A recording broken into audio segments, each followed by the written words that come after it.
My name is Ginny, also known as 2/3 Lotus, everywhere on the internet. This clip is part of my series, The Poets of Twitch, where I analyze my viewers' writing live on stream. Nothing has been edited out, so you're seeing this exactly as streamed with all of the imperfections and tangents that come with being live. If you want to catch me live or want more information, check out the description. Otherwise, enjoy some excellent writing. Here's the poem, Nightmare, by DikusMagnificus. Once, my satin and faithful steed, who came to me in times of need, rode in my dreams. I sat above its back esteemed, and in the sky I viewed a beam of starlit streams. Yet standing this close now, it seems that you no longer recall me, ignored, unseen. Your dim hooves spawn a bloody steam across my mind, just as you scream, an arrow team. Nightmare, by DikusMagnificus. Nightmare, nightmare, nightmare.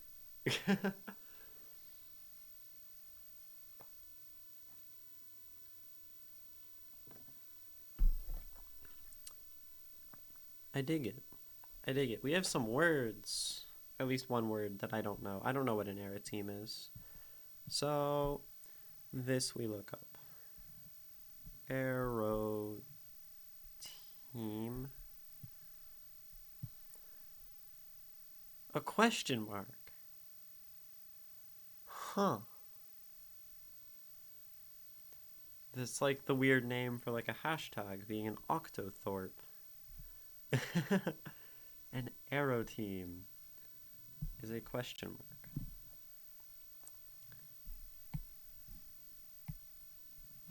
New word to me.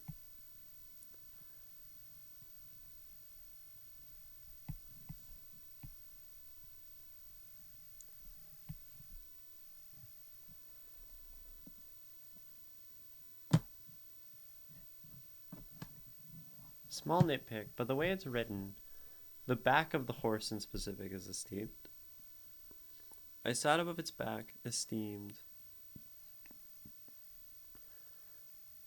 I mean, esteemed could point toward I here.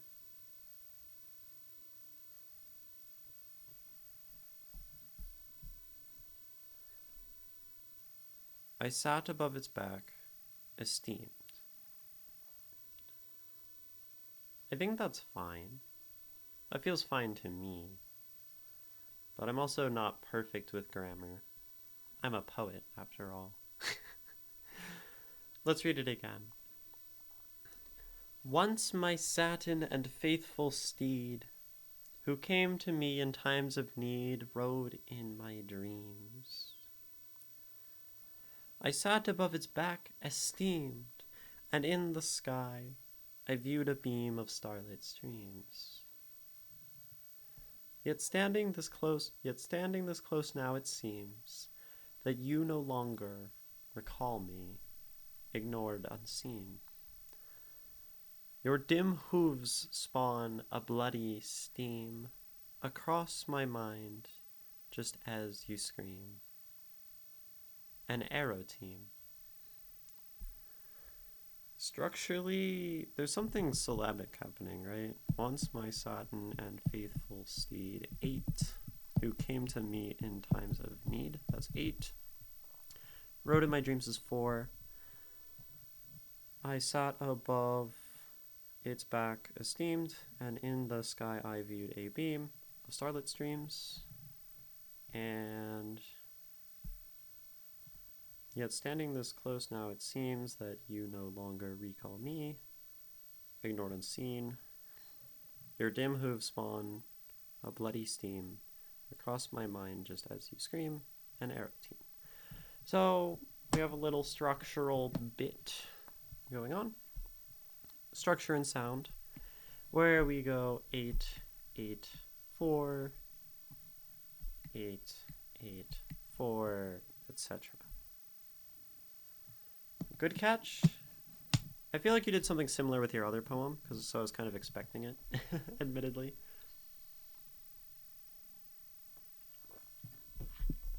But I particularly noticed that it was 4, 4, and 4, and 4, and Team ignored unseen of Starlit Streams, and like, okay, the other ones are all similar length too. There's probably something going on. For anyone wondering, like, there's not a great way to just notice something like that while you are reading.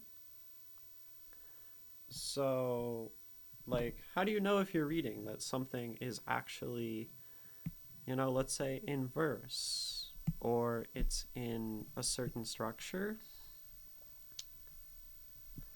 The unfortunate answer is that you kind of don't. You don't really get to, like, there's no surefire way to know. You just get a feel, and you're like, oh, this feels like this. Like, sometimes you'll start reading a sonnet, not realize it's a sonnet, but a well-written sonnet will make sure you know pretty quickly that it's a sonnet. And in the same way, structures just kind of reveal themselves the more you know. The more you can feel it. Should the proper plural form for hoof be hooves instead of... where do we have it? Is it at the start?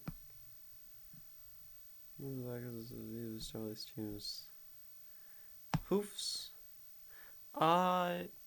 Technically, I mean, I think, like, I know hooves is grammatical.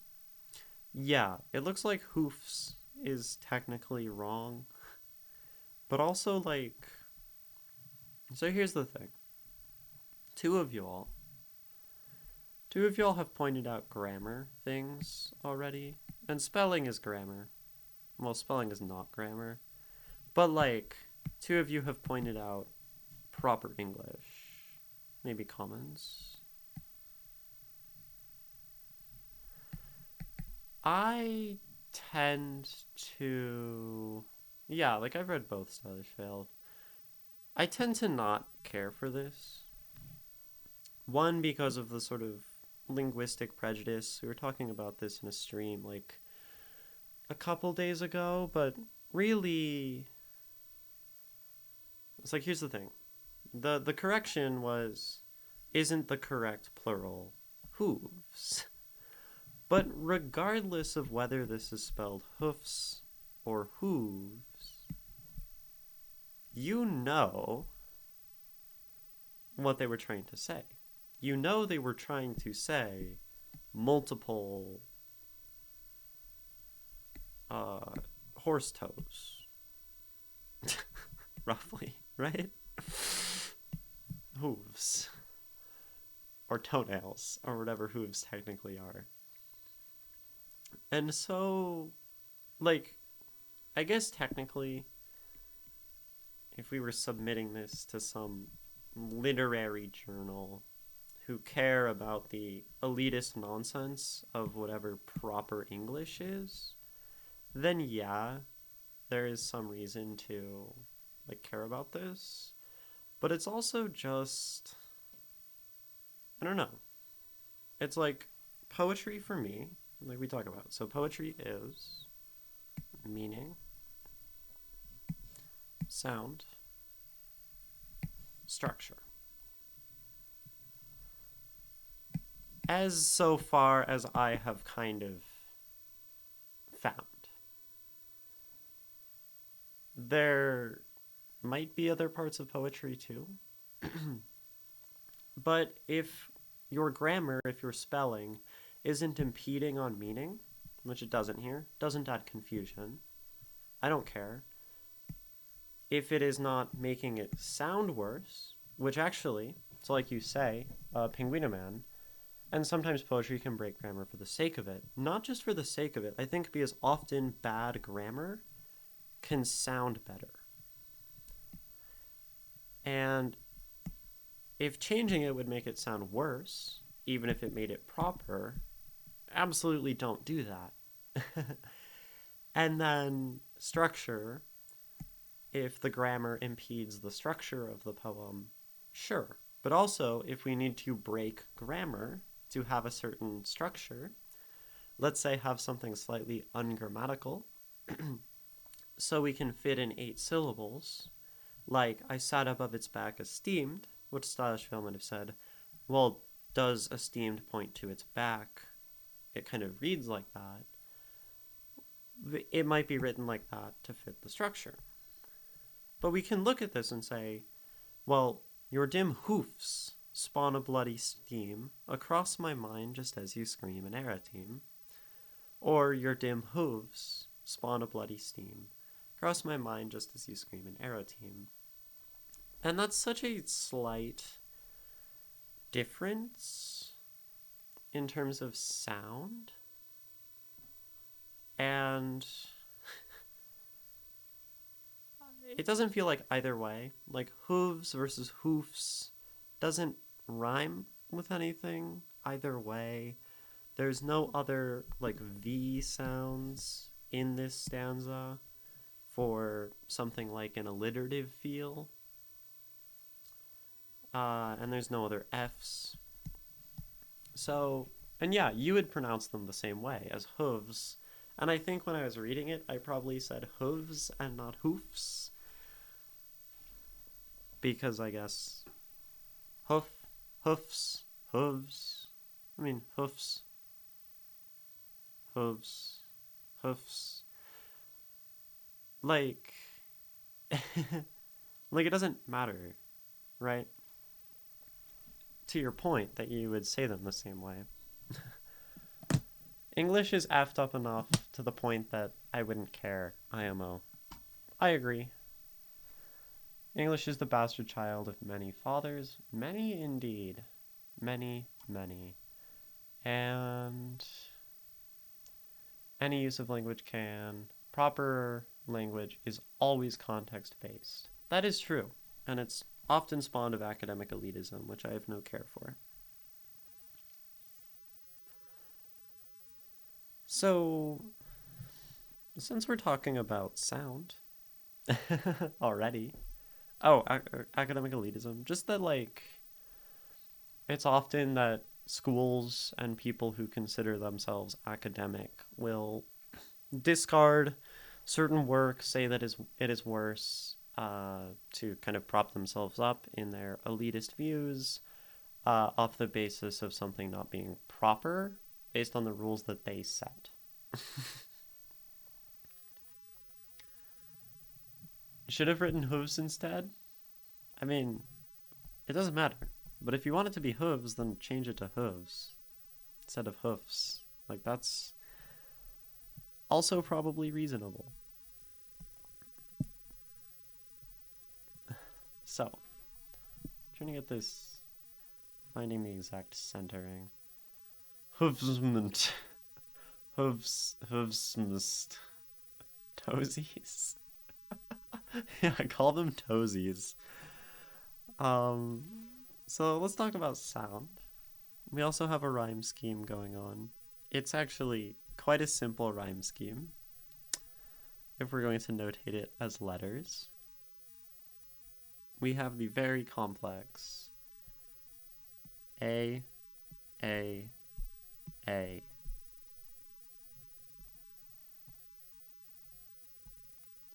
A, A, A. A, A, A, A, A, A. Steed need dreams esteemed, beams, dreams, seems me unseen, steam, scream, arrow team. And it's fun, right? Because each of these is its own word. We don't use steed twice. It's steed need dreams, esteemed beam streams, which is close. And then steam which is not stream. Scream, aeroteam, seems, me, unseen. So they're all different words, which is fun. We don't reuse them, but they all rhyme the same way. So it's kind of lovely. I like it. It gives it a continuous motion. If we think about sound as it relates to meaning, we're talking about a horse kind of galloping in constant motion. And what better way to show that than have maybe similar sound, like the same thing, because it's this constant hoofs of riding a horse.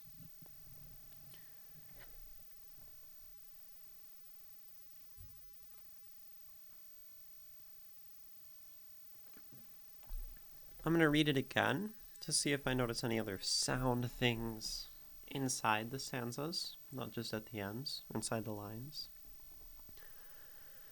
Once my satin and faithful steed, who came to me in times of need, rode in my dreams.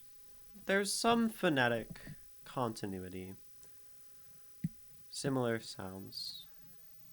Satin steed. Came me times in need. And then even like my dreams. But it's not like super strongly stated, I would say. I sat above its back esteemed. So we have a rhyme inside. Sat and back is pretty rhyming. I sat above its back esteemed. Also, like in terms of consonant groups, sat has this st, its, ts, st, esteemed, and it does give it this continuous sound. I sat above its back esteemed. And in the sky, I viewed a beam of starlit streams.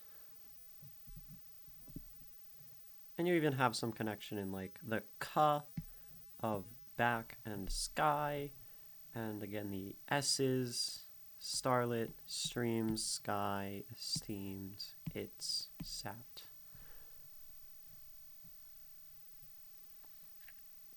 Yet standing this close now it seems that you no longer recall me, ignored, unseen. Yet standing this close now it seems that you no longer recall me, ignored, unseen. Not as much here, maybe like n, standing this close now. Or like ing, is, it. Your dim hooves spawn a bloody steam. Across my mind, just as you scream, an arrow team. So again, there's like s's. Across, just as you scream. But I would say sonically, like it's fairly...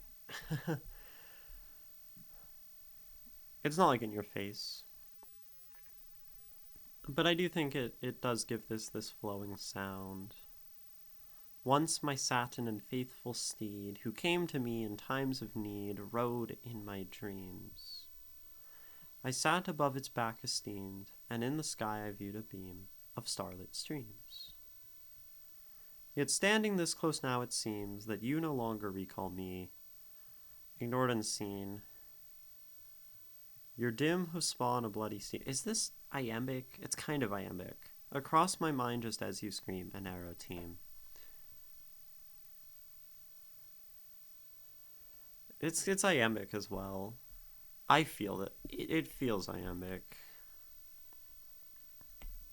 Iambic, one of the ways we kind of describe this sound is as a gallop, which is maybe why I want it to be iambic. It has a particular, ba-dun, da-dun, da-dun, da-da. It's like a gallop. So, that's good. I like it. I think like, this line was not sounding incredibly iambic to me on the first couple reads. That you no longer, and it's because of recall. The way I say it, recall. The dom, that you no longer recall me, is that this is a trochy place where we would have an iamb in an iambic structure. But I think it's, regardless, like, it was literally reading this line where I'm like, I was thinking on the first couple reads, like, maybe this is iambic, maybe it's iambic. And then I would get to this line and be like, no, it's not iambic. But also the start. Once my satin and faithful steed. That's also why. So this one's kind of iffy. Because, like, once, comma, you want to say, once, my satin and faithful steed. But then who came to me in times of need, rode in my dreams. I sat above its back esteemed, and in the sky I viewed a beam of starlit streams. Yet standing this close now, it seems. Like, standing, trochy. Yet standing in this close. Yet standing this close now, it seems, that you no longer recall me. Ignored, unseen. Da-dum, da-dum. I am. And, your dim hoof spawn. And I think hoof, like hoofs versus hooves. Your dim hoof spawn, your dim hoofs spawn. Having, like, fs instead of vz, you get more of an S sound instead of a z. Hooves, hoofs, that's the difference. We're talking, like, you have which is like this symbol phonetically using the International Phonetic Alphabet. That's not a V. Where's my IPA? Frick it if out as a V. Hooves, and then you have, like, basically a Z sound. Hooves, right? This is hooves. Hooves. And then hoofs is, like, also kind of more stress here. This, which this has more, like, weight to it, I think, where this one kind of is lighter, especially going into the next. So your dim hoofs spawn, like, it feels hard to say hoofs spawn because you're re-articulating the S, but your dim hooves spawn is a little bit easier on the tongue. So then if we're going back to does it impact meaning, sound, structure, having hooves is going to feel more iambic and sound more iambic, which would make me want to say that. Single hoof could make it work. Your dim hoof spawns. Your dim hoof spawns a bloody steam. That works. It's just one of the hoofs stepping on something. But yeah, either way would work. Good catch. You're really good at breaking it down and guessing right. Practice. How would you spell multiple letter S? S's. Yeah, I mean, sometimes when I'm writing a letter, like, I'll talk about a letter S and write it like this.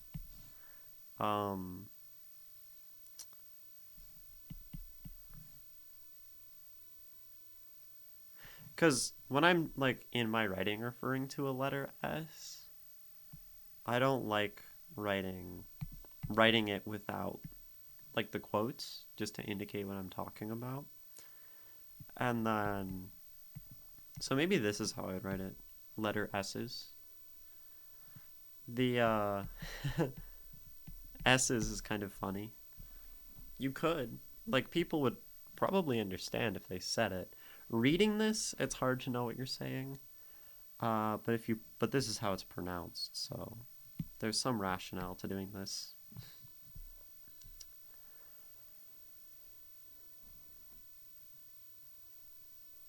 Yeah. Water.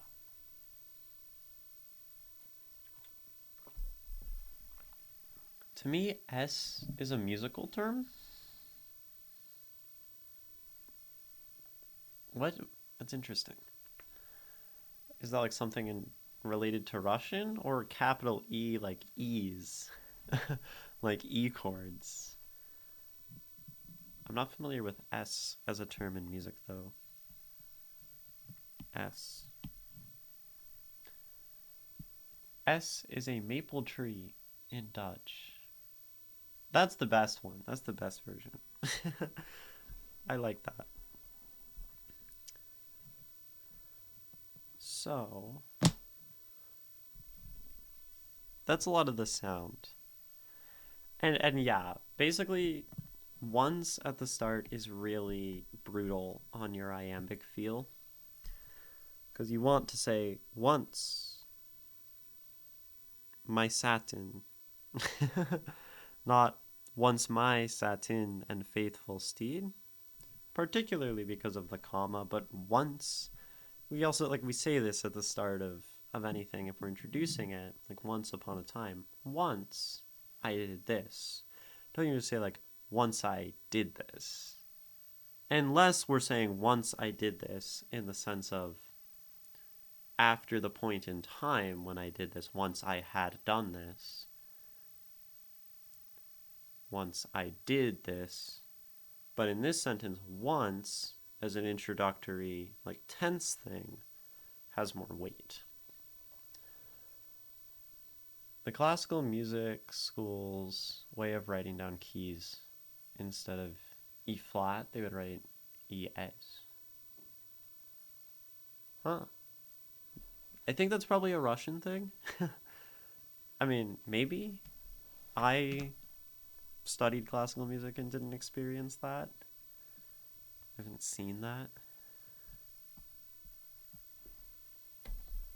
So I'm not sure.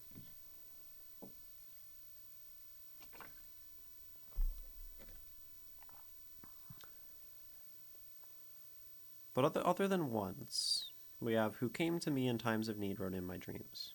I sat above its back esteemed, and in the sky viewed a beam of starlit streams. In standing this close now, it seems that you no longer recall me. Ick. Yeah, recall is like really bad for the iambic. Ignored unseen. Your dim hoof spawn a bloody stream. Steam. Across my mind just as you scream, an era team. I keep wanting to say bloody stream here because it's the opening to a one season of JoJo's Bizarre Adventure, the anime. I see, Poet of the Dull.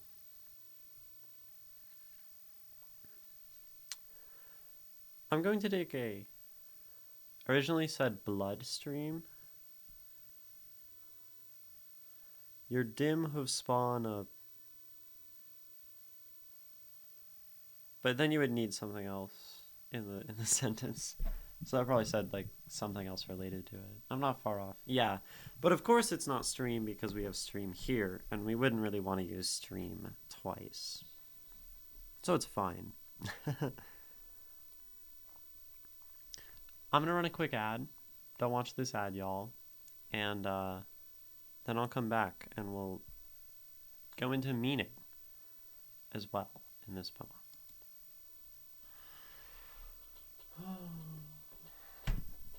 Okay. Stretch.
Okay.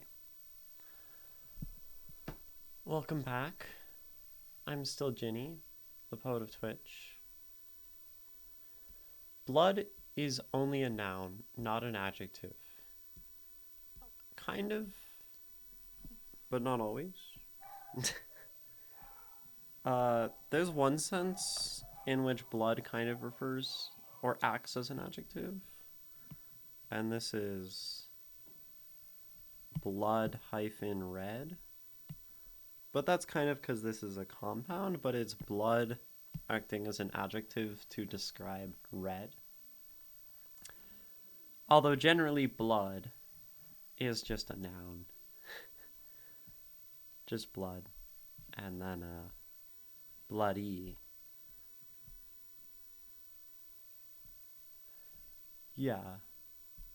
I guess I was too hasty with what I said. Well, there's so many exceptions that it's hard. And in most cases, blood is just a noun. And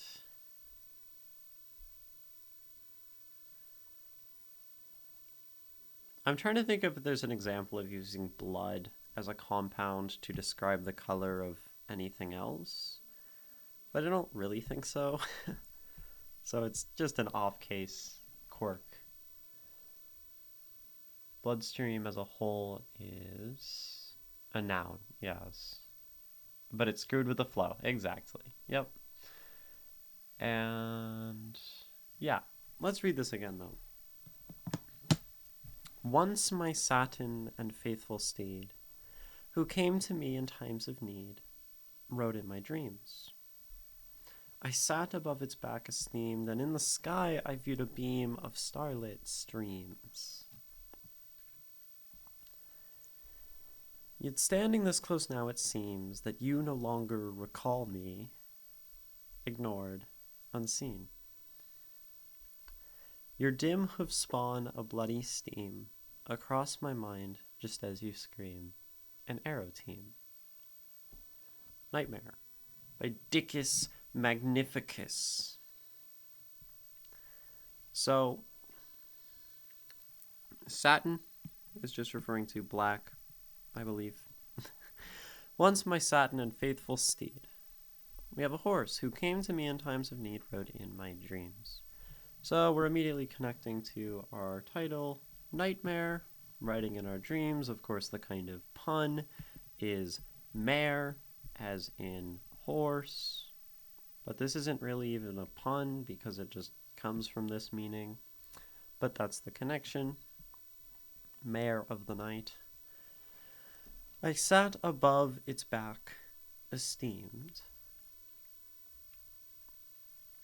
and in the sky viewed a beam of starlit streams.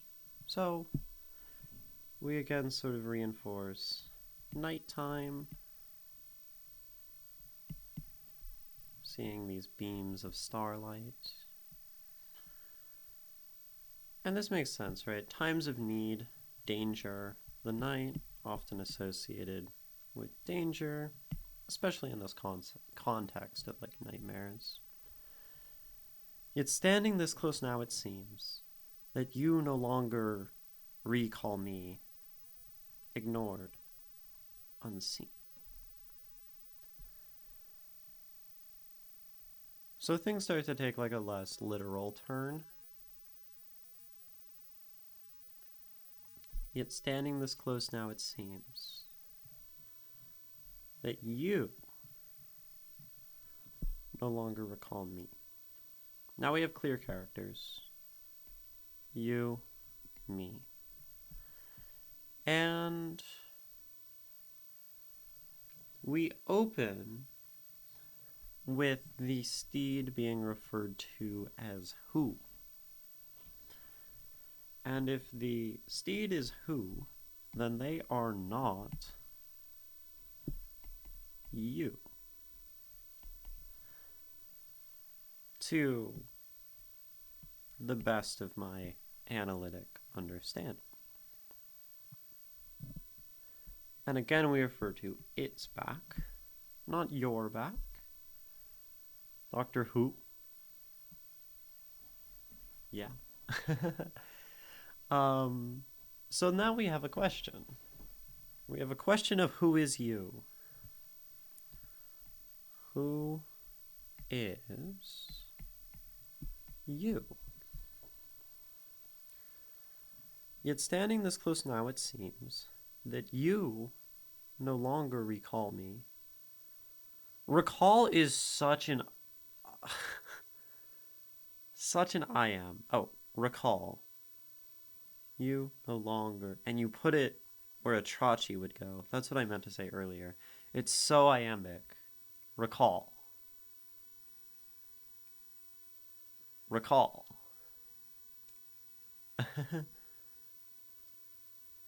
Recall no longer you do me. That's the worst way to probably say that sentence, but it kind of works. Ignored, unseen. But now I change my mind because you is referring to having hooves. As you scream in Eretine. Or perhaps that there are still multiple characters. There's a horse and there's you. And they are different but the same. Because the horse is a nightmare.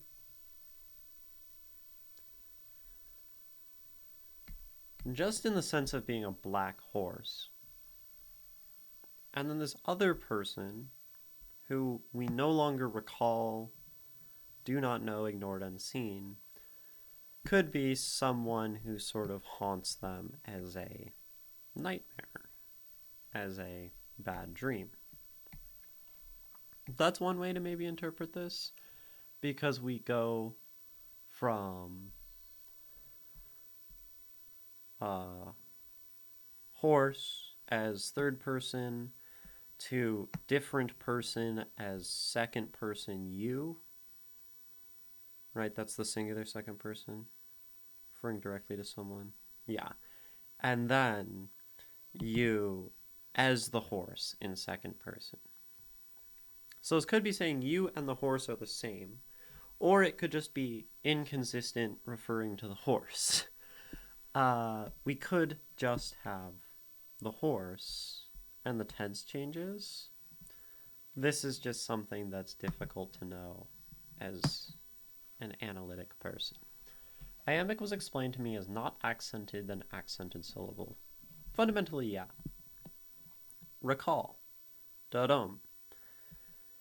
If you want to think about it musically, you could also just think of a pickup note. That's roughly, these would be slurred below, wouldn't they? However you draw this. Da-dum. Da-dum. Da-dum. And then a trotchy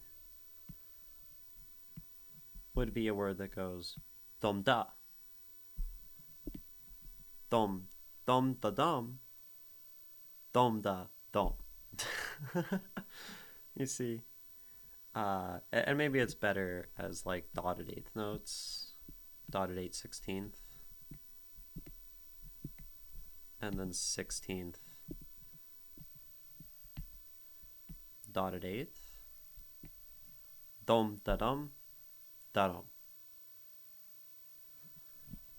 Beatboxing Ginny doesn't exist. She cannot hurt you. Beatboxing Ginny. Dum, da, dum, da, dum. Yeah, not so much.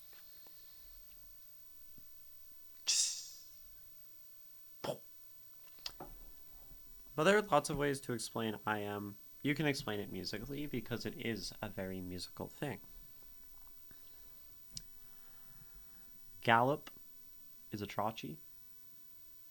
Gallop. Gallop, gallop, gallop, gallop, gallop. Right? I understood the rhythmic, but I couldn't tell the exact note divisions. Dotted 8th, 16th. 1 in 3 out of 4 small pulses. Yeah, okay, I see. Dot, dot, dot, dot. It's just to represent long, short. Yeah, so if we have multiple of these back to back, it starts to sound like dum, da dum, da dum, da dum, or da dun, da dun, da dun, da dun, which roughly is this is iambic. Ba-dum, ba-dum, ba-dum, ba-dum. Maybe the better way to think about it, it doesn't really matter, is like the swing feel, the triplets slurred. Da-dum, da-dum, da-dum. Da da da da da da da da da da da da da da da da da da, with probably an accent. Da da da da da da da da da da da da da da da da. Da dum da dum da dum da dum. Right.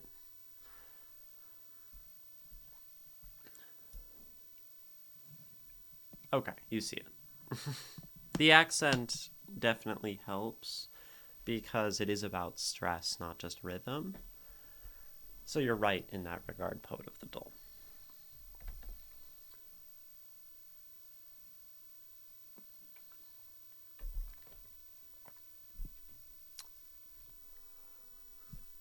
So back to this. Yet standing this close now, it seems that you no longer recall me, ignored, unseen. Your dim hooves spawn a bloody steam. Across my mind, just as you scream an arrow team. Part of me that thinks there's a you that isn't a horse is the fact that we scream an arrow team. This is screaming a question. And horses don't talk. Of course, this is a dream. This is a nightmare. So horses very well can scream questions at you. And that sounds terrifying. I'm glad I don't dream if this is what nightmares are like. Unless you're BoJack Horseman. Yeah, I haven't seen that, though.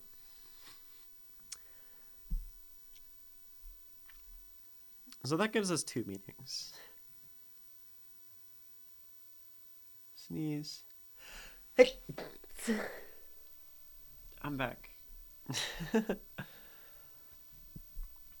So there's like 2 meanings here.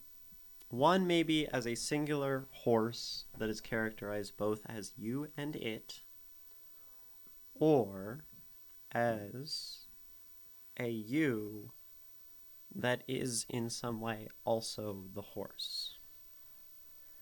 The second one is kind of interesting, maybe more interesting to me. Probably because I just like double meanings and stuff and more complexity. But we would have... So we'd have the nightmare, as I said earlier, as the horse. And then, mare of the night. And then we would have the nightmare bad dream of person who has forgotten us. And then they are in some way the same.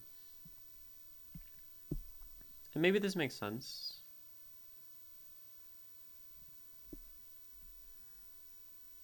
This person who has forgotten us. This is something like running away. Running, leaving one's life, which is perhaps like a horse galloping away, although the horse doesn't really gallop away. Your dim hooves spawn a bloody steam across my face, just as you scream an Eretime.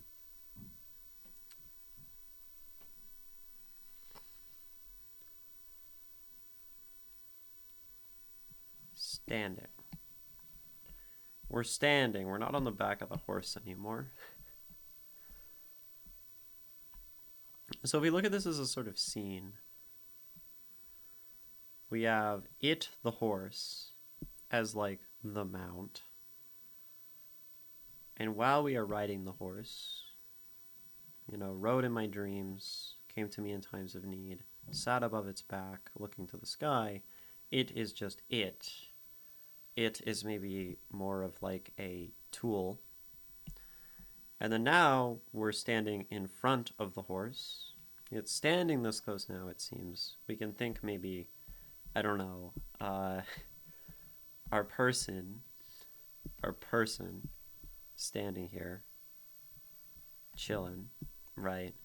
And then they're close. We have our person.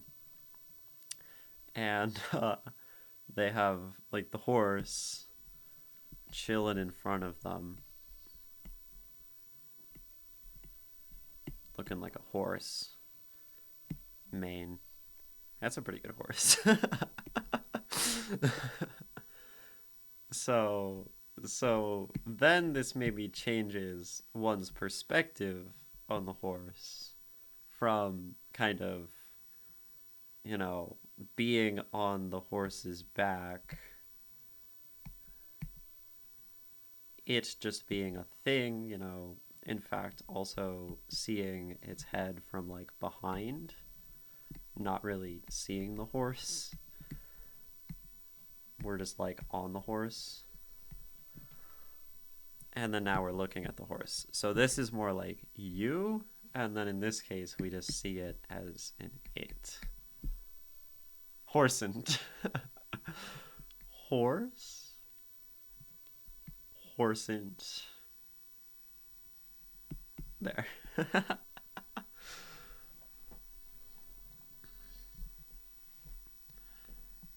And so you could think of a little story where you have this person galloping through the night.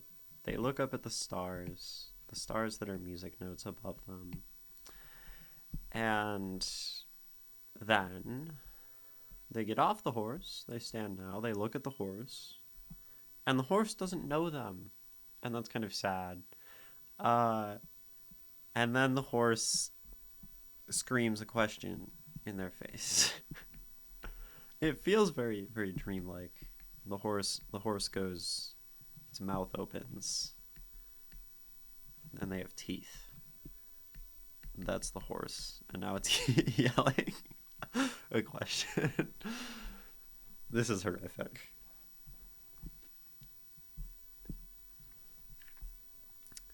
Maybe. I got distracted a bit. I feel like I missed a chapter. Well, I'm just trying to figure out what's happening in this poem, mostly. Because my meaning hang-up was that we start with the horse as it. My steed, who came, like, separate of oneself, third person, its back. But then we switch to you. But then you have hooves. So I think it's some sort of change of perspective on the horse. And he screams, perchance.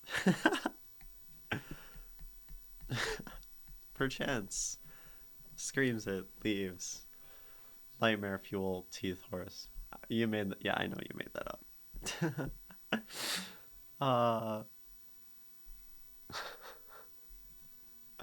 At least he's more positive than that raven the other day.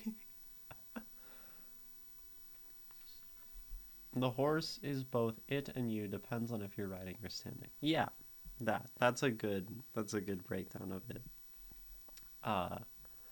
Poet, which maybe then speaks to something of like being in control. And we can see like beautiful stars when we're in control of the horse, and that which sort of like carries us and helps us. And then when we are not in control of the horse, we don't really recognize it, and it hurts us.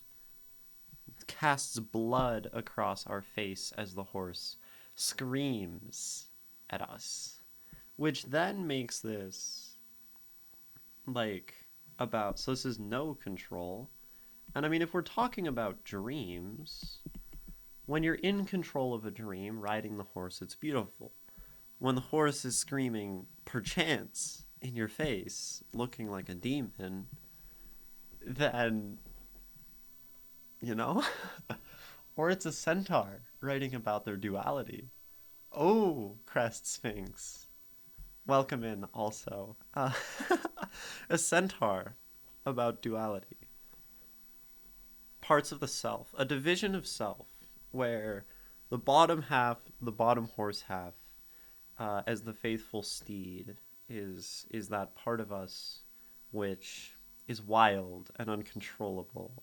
And sometimes it helps us in situations, and sometimes it becomes out of control, harms us, and when it stares us back in the eye, we get confused because the horse half doesn't have a face. This is a bit. That is not what I think this poem means. I'm shocked by your analytical abilities again. I just run with a bit. Glad you're doing well, Crest Sphinx. I like sphinxes. They're one of my favorite creatures.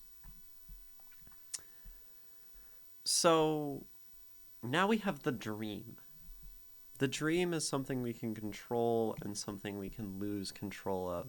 The dream can consume us and become terrifying, and the dream, when we're in control of it, can be like a thing that carries us and helps us.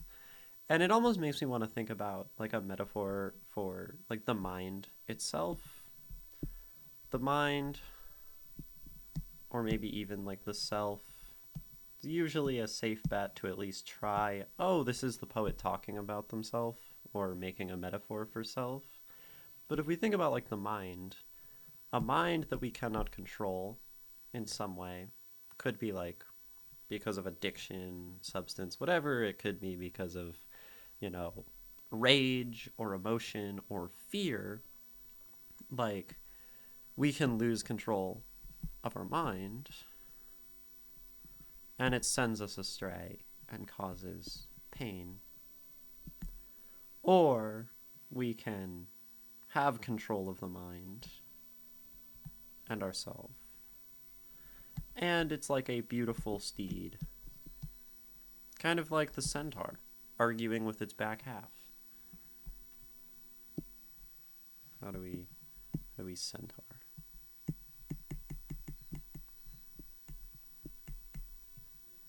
Legs should be longer. Person. That's our... That's so bad. There's our centaur. Beautiful. Oh, they have arms. That's right. Arms. Centaur. The part we can control, the part we cannot. Does that fit? Once my satin and faithful steed, who came to me in times of need. Beautiful centaur, thank you. Rode in my dreams. I sat above its back esteemed, and in the sky viewed a beam of starlit streams. So we also have like something that comes in times of need. Ways that we sort of like cope with the world. And there are lots of things this could point to. This could point to like a person. Like it could represent a literal person, which is why it then is able to like scream questions in our face. And we knew them, we thought they were good for us, we thought they were like a friend or a relationship. And then we come to see them and know them and that are sort of betrayed by the truth. It could be a coping mechanism, if we're talking about the mind, that becomes unhealthy, and it was once a faithful steed. We had control. This is also like a way that makes me think about like substance use as a metaphor. But then, as it sort of becomes our equal and stands alongside us and controls us in a way, we no longer like it quite so much. It's always fun to make poems about substance use. It's very Bukowski of me. Something that spawns a bloody steam across my mind. I mean, like, that sounds like... rage? Rage, blood red, anger. So the horse could be anger. Lots of different interpretations here. This is one where I'm kind of like, choose your own that you feel most suits you as a person, like what you like. Which is always how you should interpret a thing, but like if you like the interpretation of the connections of like the horse and the equal and the control, there's a lot of different directions you can go from that, because it's fundamentally about things that when we control them are like good, and when we lose that are bad. Horse approaches. Psst, buddy. Want a bit of dream dust? Yeah. Dream dust. I think actually like the substance use interpretation is very compelling. If we thought of like alcohol causing one anger, a bloody steam across the mind, not remembering things afterward, it being a dream, it kind of makes sense as an option. But there's all sorts of ways this poem can go. Now, in terms of like comment and critique for you, DikusMagnificus, if you have questions, particularly now is a good time. You said be harsh on it. And for me, it's mostly like once as really hindering your iamb structure, and recall also not working in your iambic structure. Otherwise, like, the sound is pretty good. I find this stanza lacking in the sort of alliterative internal rhyme assonance stuff that we have going on in like the first two, where here we have the my satin and faithful steed who came to me in times of need, and then like the sat its steamed sky starlit streams, this sort of alliteration, which helps these ones flow. Like alliteration alongside iambic verse is really nice. And then here, yet standing this close now it seems, that you no longer recall me, ignored, unseen, is just... I think this one falls flat to me. The hardest stanza was that one, especially the first verse. Yeah, because it seems pretty clear that you want this communication of like the standing in front proximity to the demon horse, and it's standing this close now it seems. I mean, I guess like we have S, so it's not all that, it's not so bad.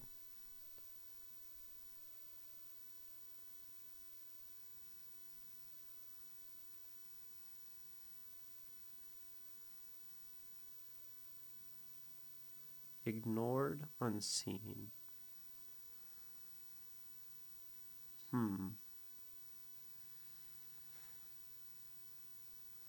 There might be like an ignored synonym. Da-dum, da-dum. Cannot stop laughing at how he's smiling. Yeah. He had to open his mouth to scream perchance. This stanza is hard. Your dim hoof spawn a bloody steam. So change this to the V, I think is better sound-wise. You don't have to agree, but I think you agree. Across my mind just as you scream in Eritime. And honestly, so the S's are really throughout the entire poem. Like, you have an S in every line here. S, S, S. But then it drops in these two lines. Well, that's actually an unseen. But that you no longer recall me just feels like it loses that. This line is my biggest struggle with the poem. And then hooves across. And even, like, breaking it only at the end as Eretim is nice because, at that point, it gives it a feeling of conclusion. The S is the motion has stopped in Eretim. Sarah Jessica Parker. I don't know who that is. I'm losing my ability to think, so I'll go to sleep. That was a mind-opening hour.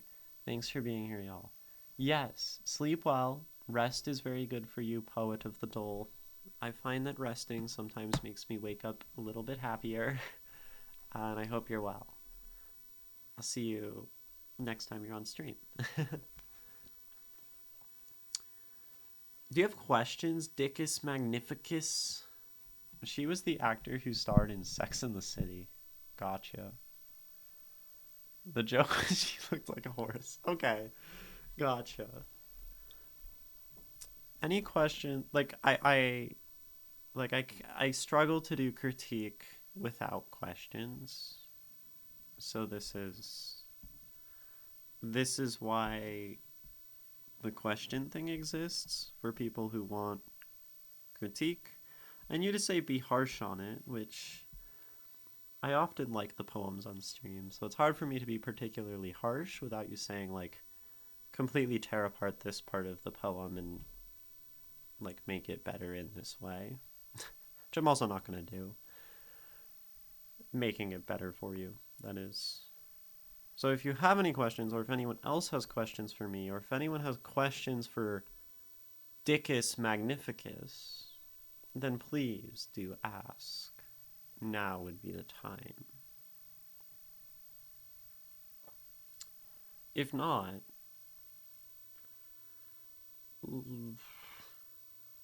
I'm pretty happy with that as an analysis.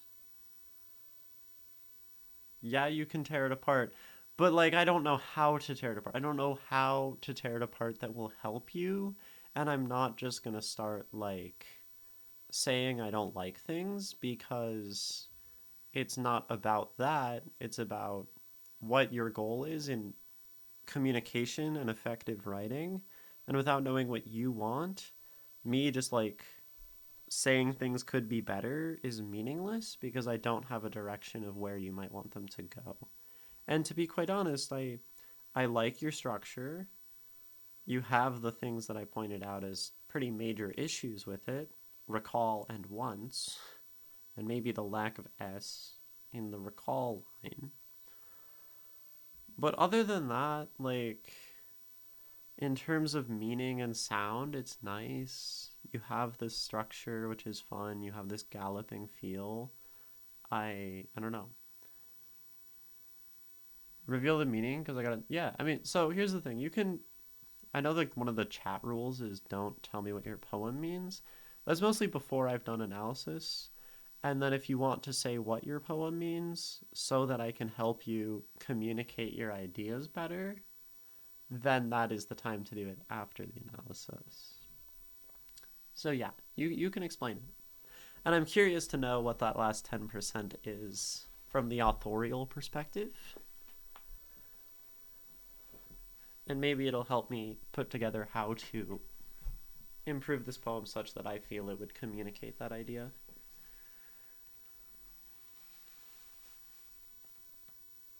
Stretch. Neat. Yeah, neat.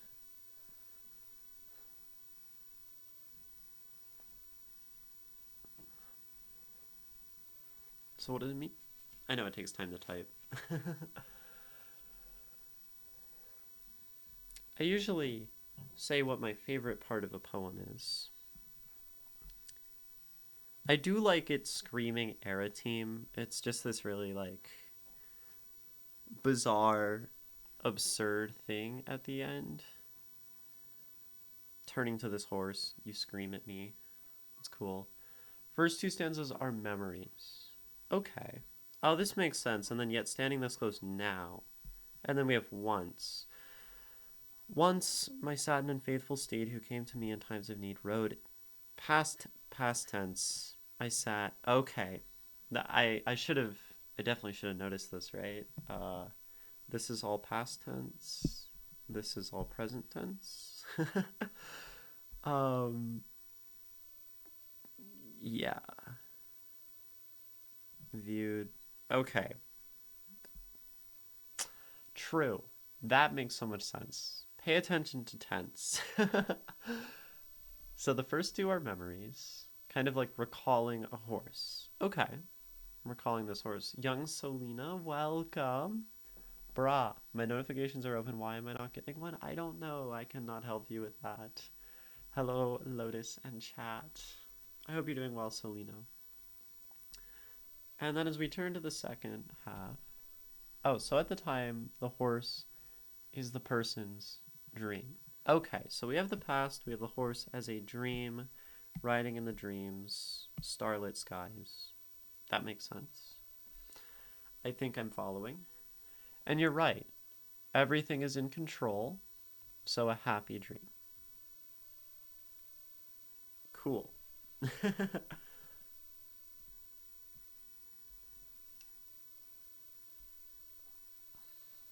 And then what happens? How do we lose control?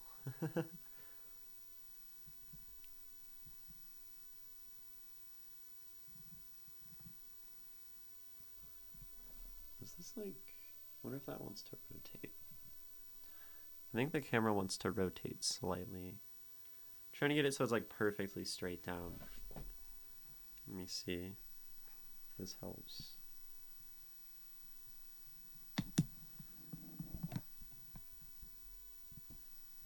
It's probably too far. Does that make the straight lines straight on the side? Oh, they're better. Then I made the third stanza mostly to show an abrupt shock because dreams can turn into nightmares quickly. Okay, that makes sense. It's the quick turn going from, yet standing now, I'm suddenly unseen and ignored by this thing, this good dream. Dreams turning to nightmares.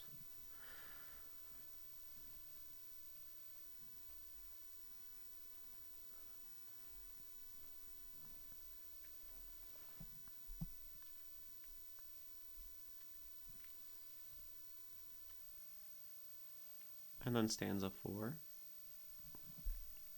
is just more of that nightmare, I guess. So yeah, I think like the nightmare idea, the control to lack of control comes through well, and especially with just like the little bit of past tense to present tense, which I failed to notice somehow. I think that comes through, right? Just this idea of dreams and how they can go from good to bad, and I think that's very effective.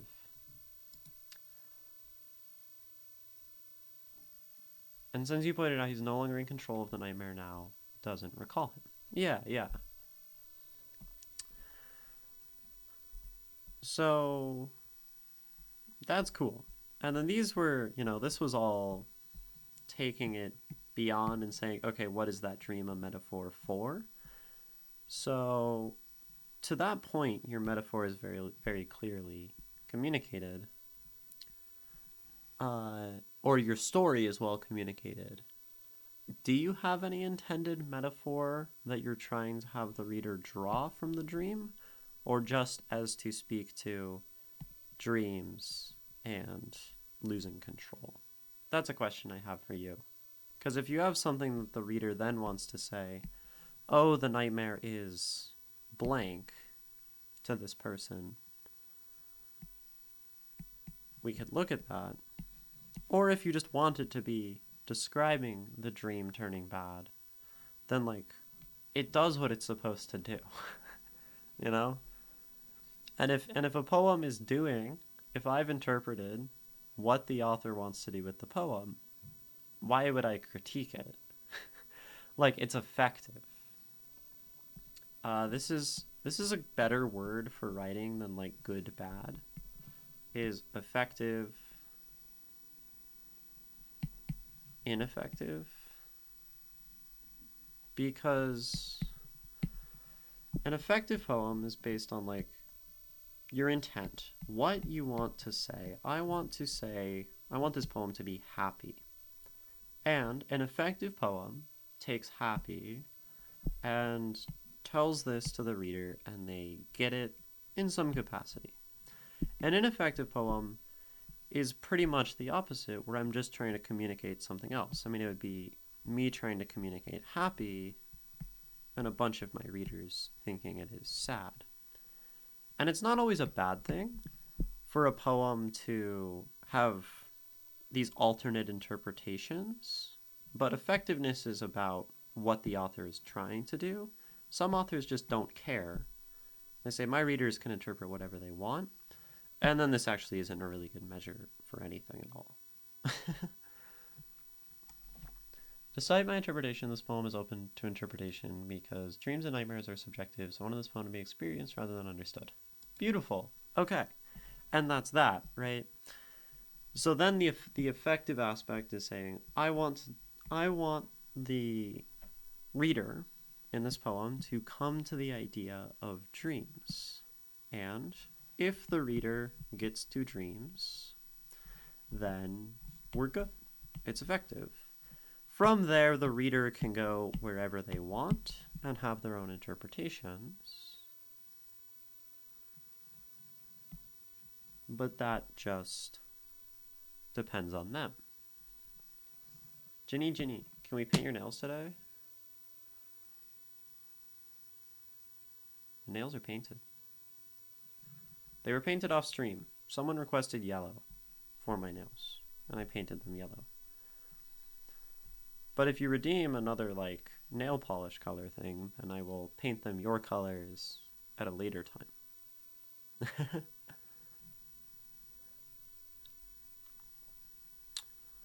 But as long as there's like nail polish on these, I don't want to just get rid of them, because then I'd be kind of wasting nail polish.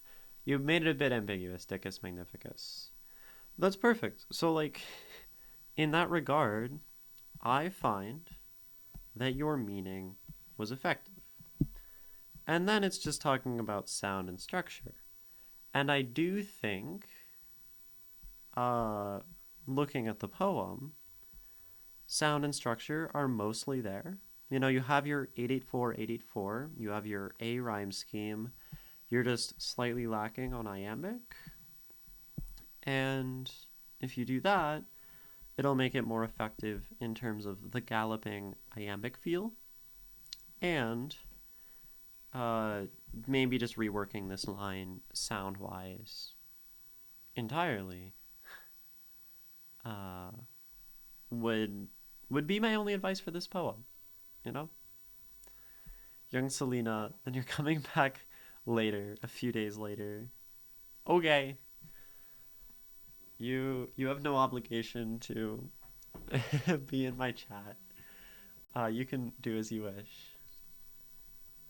I like having you in my chat, but, you know. Also, I didn't want to use iambic, but rather alliteration. I definitely need to remove the recall line. Okay, so you're more into the alliteration than the iamb, and the iamb just kind of happened in most of the lines. Because, like, ignored unseen points to me wanting this to be iambic. And aero team, iambic. So you have some things that point toward iambic. And you're close enough that I think you, like, might as well do it. And then, yeah, for the alliteration, these S's is just, for the most part, it already works. It's just, like, the little bit where it breaks. Sometimes we do alliteration,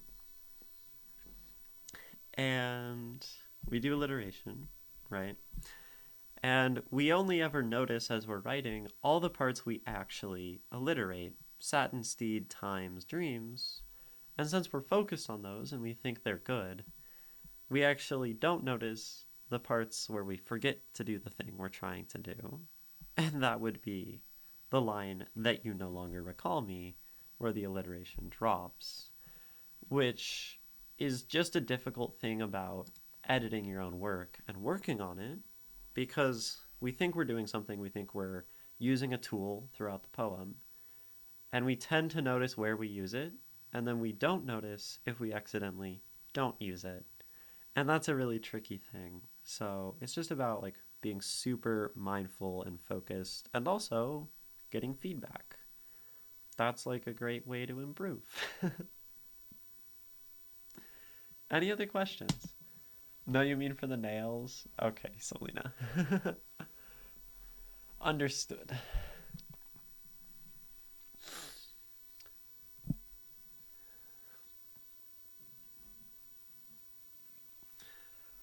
Any other questions for this poem? You want to read? Okay. Yeah, good. Um, I'm not sure how I would have you rework it other than working in the alliteration. I think the idea of it forgetting is really cool, especially like the memory forgetting me is like awesome. A cool inversion. So, you could even say that the memory forgetting me, but you don't have the S. Ideas. I'm not good at adding writing or necessarily suggesting reworking stuff beyond the capacity of it doesn't fit within these other ideas and do something that fits. Because my writing, my voice, will never sound like yours. So the words that I would put in here probably wouldn't fit with the rest of the poem, and I'm not yet good at the sort of on the fly emulation of the writing around it. Maybe that'd be good practice. I wonder if this would be a good exercise. Taking something, just anything, let's say Shakespeare, right? This is all hypothetical as an exercise in poetry. Taking like Shakespeare, deleting a line, just cutting something out, and then trying to rewrite that line. Not necessarily make it better or different, but just as a practice of trying to emulate Shakespeare and making something that sounds like it fits in and is cohesive with the rest of the work. I would have to try this. I think this could be a really good tool for understanding sound and emulating and learning how to do things yourself. But I don't know if this would actually like work very practically. Then you could give it to a friend and be like, "Hey, which line did I write in this? The rest is Shakespeare." And oh, that would be such a fun game. That'd be a fun game. The iambic-like verses are meant to be the horses galloping, but I'll follow your advice and write, yeah. Dun, dun, dun, dun, dun, dun. Okay, so then one thing you could do structurally, right, is really lean into the iambic in the first half, and then ditch the iambic in the second half, because then it's very clear that we go from galloping to not. This would be a way of using sound. In this case, yeah, you're using sound to communicate your meaning. If the first half is iambic, ba-dum, ba-dum, da-dum, da-dum, da-dum, you get the feeling of galloping. We get off the horse, no more galloping. It subconsciously will communicate that idea to the reader, which is cool.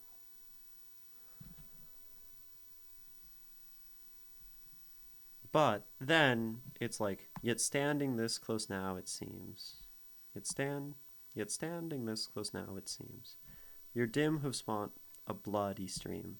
Like bloody, this works in iambic. Across, my mind just says, you have things at this point that point toward iambic, so you just make it very intentionally not iambic, and that could be something fun. Instead of trying to like fix the iamb here, is to use it as a tool to communicate something else. Meaning contributing to sound. No, sound contributing to meaning. That would be so cool.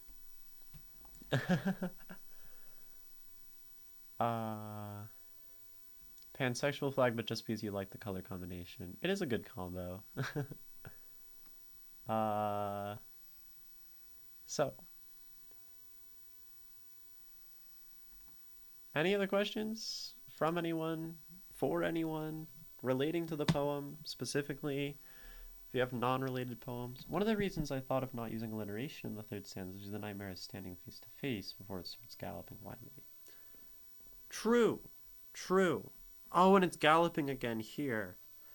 Standing this close. The issue is that you do use alliteration, yet standing this close now it seems. You absolutely alliterate heavily in the first line. So you could pull out all the alliteration, all of the iamb from this stanza, and then now it's like still and stopped, breaking your form to communicate something, and then you could jump right back into the iamb at the end, and then when you jump back into the iamb, you're cooking. There's a buzzing sound in the background.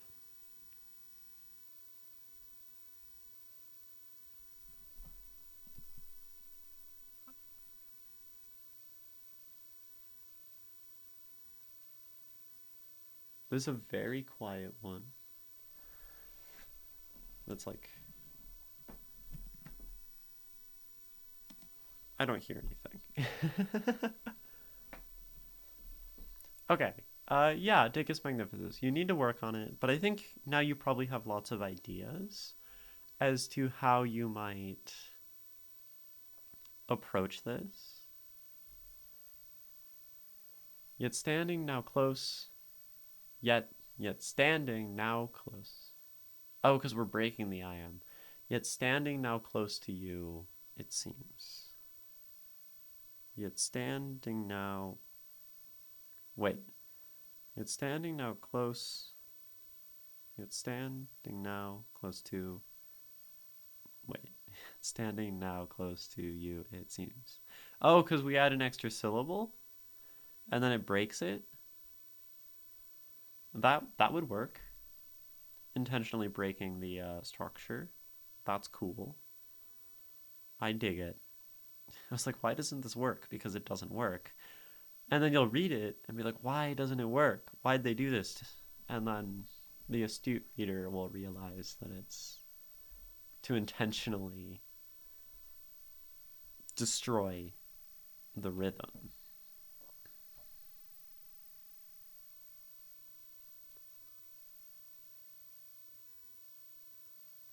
Dun dun dun. It's standing now close to you, it seems. Like, that's something that it would accomplish in that exact phrasing.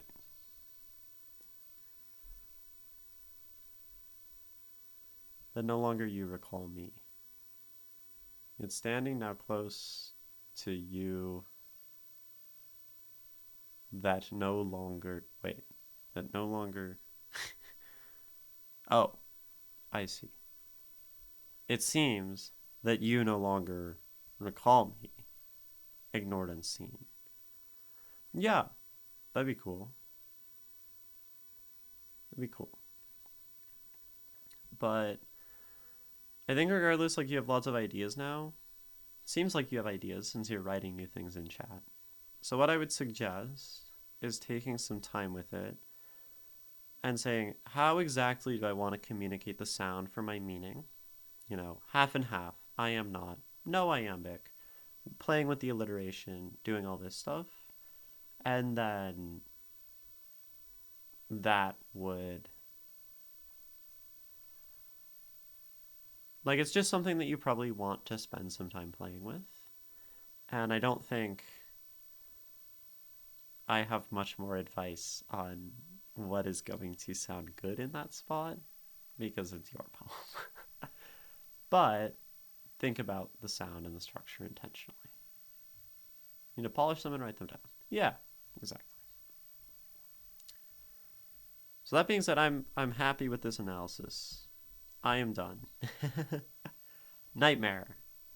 Nightmare, nightmare, nightmare. by DikusMagnificus.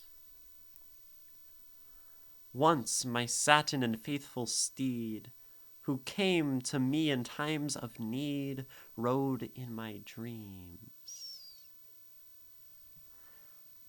I sat above its back esteemed, and in the sky I viewed a beam of starlit streams.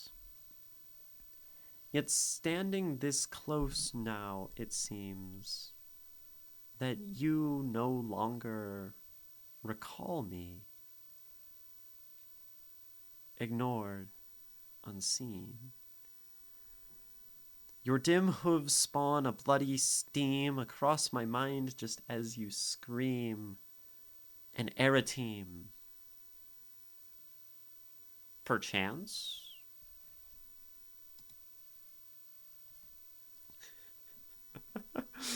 Nightmare by DikusMagnificus, minus the perchance.